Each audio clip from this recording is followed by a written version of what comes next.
嗨，大家好，我是 Amber。今天外国人讲规划，要说一则关于另一传说的鬼故事。Let the story begin。在泰国一个名叫班农的小镇，流传一个古老的传说。据说镇子外面有一片茂密的森林，森林深处居住诸幽灵。每当夜幕降临，幽灵便会出没，徘徊在树林间，寻找迷路的灵魂。镇上的老人们经常告诫年轻人不要进入这片森林，尤其是在黄昏之后。然而几个好奇心旺盛的孩子阿莱、提塔、兰尼和波伊对这个传说充满了兴趣。万圣节前夕，他们决定一起去森林探险，想要一探究竟，看看传说中的幽灵是否真的存在。提塔建议道，我们要带上手电筒和干粮，这样即使迷路了也不用担心。阿莱点头同意，没错，而且我们要小心，不要惊动任何东西。他们选了一个黄昏时分，带上装备踏入了那片传说中的森林。一开始森林显得格外安静，只有他们的脚步声和虫鸣鸟叫。树木高耸如云，浓密的树冠遮住了大部分的阳光，让森林显得更加阴森。走了大约1个小时，他们来到了一片空地。空地中央有一口古井，井边长满了青苔，似乎已经很久没有人来过。兰妮低声说道，这口井看起来有些诡异。波伊提议我们再往前走走看看。他们继续前行，但渐渐地森林里的光线越来越暗，周围的气氛也变得越来越阴冷。突然阿莱停了下来，指着前方，你们看那是什么？他们顺着阿莱指的方向望去，看到前方不远处有一个白色的影子，若隐若现，漂浮在树林间。他们大气不敢出，慢慢靠近那个影子，但影子却忽然消失了。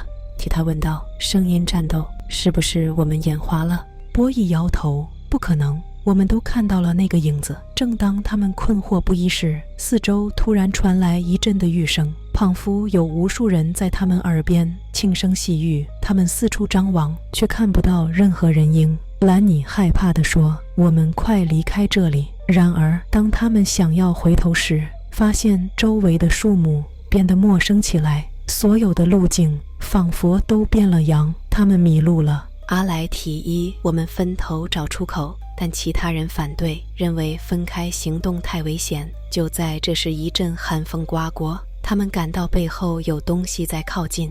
阿莱回头一看，发现一个穿着白色长裙的女子站在他们不远处，她的眼睛空洞无神，面无表情。阿莱惊叫道，是幽灵。四人立刻转身狂奔，但那个白衣女子似乎在跟随他们，不论他们跑得多快，始终甩不掉她。提塔慌张地问，我们该怎么办？兰妮提议找到那口井，或许那里有出路。他们按照记忆中的方向拼命跑回那口古井。然而当他们再次站在井边时，四周突然静得可怕，连风声也消失了。波伊说，我们把井盖打开看看。他们合力推开井盖，井里深不见的仿佛直通的雨。他们用手电筒往井里着，发现井壁上刻出一些古老的符号，似乎在警告什么。提塔问，这些符号是什么意思？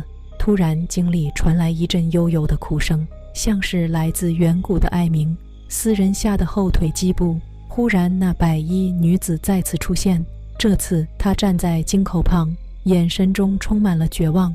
女子的声说，你们不该来这里，声音如同寒冰般刺骨。兰妮战声回答，我们不是故意的，我们迷路了。女子继续说，这口井是通往灵界的入口，你们扰乱了这里的平静。她的眼中闪过一丝悲伤。阿莱问，我们该怎么做才能离开？女子沉默了一会儿，然后说，你们必须找到一个古老的护身符，它被藏在森林中的茂处，只有找到它才能平息这里的怨灵。四人互相对视，决定再次冒险。他们在女子的指引下来到一棵巨大的古树前，树洞里藏着一个古老的护身符，上面刻着神秘的符号。当他们取出护身符时，四周的气氛突然变得轻松起来。那白衣女子露出了感激的笑容，谢谢你们，现在你们可以离开了。话音刚落，一条明亮的小径出现在他们面前，仿佛是通往外界的出口。他们沿着小径走出森林，回到了小镇上。回到镇上后，四人心有余悸，但也感到清醒。他们知道自己经历了一次非凡的冒险，并且解开了森林中的一个古老秘密。从此以后，他们再也不敢轻易踏入那片森林，但他们也知道哪里的幽灵终于可以安息。这个关于森林中幽灵的故事将永远流传在半农镇的居民之中。